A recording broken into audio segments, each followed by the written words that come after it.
আগের প্রেসিডেন্টের আমল দীর্ঘ 17-18টি বছর দীর্ঘ অব্যবস্থাপনার কারণে এই লেকটি একটু অবহেলিত ছিল। যারা এই লেকটিকে ব্যবহার করে বিভিন্ন এখানে যারা ঘুরতে আসেন তারাও কিছু কিছু সময় তাদের যে দায়িত্বগুলো থাকে সেগুলো হয়তো বা তারা সঠিকভাবে পালন করে না। মাননীয় প্রতিমন্ত্রী মীর শাহ আলম এবং গণপূর্ত মন্ত্রী সুমন মহোদয় ওনারা বারবার আমাদেরকে নির্দেশ দিয়েছেন, তার যদিও এটা রাজুক এবং আমাদের কোনো বিষয় নয়, তারপরেও বর্তমান সরকারের মাননীয় প্রধানমন্ত্রী জনাব তারেক রহমান নির্দেশনা আছে আমরা সম্মিলিতভাবে যে যেখানেই থাকি একসাথে কাজ করব। সেই কারণে আজকে আমরা এখানে এসেছি। আজকে আগের চিত্রগুলো আপনারা দেখেছেন এবং বর্তমান চিত্রগুলো আপনারা একটু আগে এখানে আপনারা দেখেছেন কি অবস্থার মধ্যে রয়েছে। আমরা আমাদের চেষ্টা চালিয়ে যাচ্ছি এবং চেষ্টা অব্যাহত থাকবে। তবে একটা কথা আমার নগরবাসীর কাছে আমার আহ্বান থাকবে, আপনারা আমাদেরকে একটু সহযোগিতা করেন। আমরা যেখানে সেখানে ময়লা আবর্জনা ফেলবো না।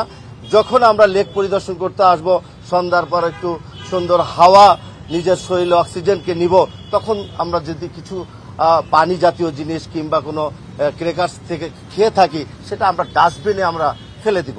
এখানে ডাস্টবিন আছে, প্রয়োজনে রাজুক চেয়ারম্যান মহোদয় আছেন, আরও ডাস্টবিন দিবেন। আমরা যদি আপনাদের কাছে আপাতত না থাকে আমরা আপনাদেরকে সহযোগিতা করব।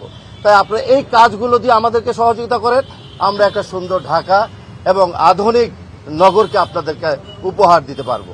আমরা বারবার বলছি, আমরা বিরামহীনভাবে জনাব তারেক রহমানের নেতৃত্বে আমরা নগর উন্নয়নে দেশ গঠনে আমরা বদ্ধপরিকর। আমরা এই কাজগুলো আমরা বাস্তবে আমরা পরিণত করতে চাই। শুধু হাতিরঝিল নয়, গুলশান, যেখানে বনানী, বাড়িধারা, যেখানে খালবিল থাকবে সেখানেই আমরা এই কাজগুলো চলমান আছে, চলমান থাকবে। এবং সরজমিনে আপনারা গত শুক্রবার দিন দেখেছেন আমাদের স্থানীয় সরকার পল্লী উন্নয়ন প্রতিমন্ত্রী মীর শাহ আলম সাহেব মিরপুর 12 নম্বর পল্লবী মুসলিম খালে উনি পরিদর্শনে গিয়েছিলেন। তার এক সপ্তাহ আগে আমাকে ফোন দিয়ে বলেছেন ওই খালটা কি অবস্থায় আছে। আমি মন্ত্রী মহোদয়কে আশ্বস্ত করেছি খালটা ঈদের দ্বিতীয় তৃতীয় দিন থেকে পরিষ্কার শুরু করেছে। আপনি একটা পর্যায়ে যখন আসবে আপনি সরজমিনে এসে আপনি পরিদর্শন করে দেখতে পারবেন বর্তমান খালের কি অবস্থা রয়েছে।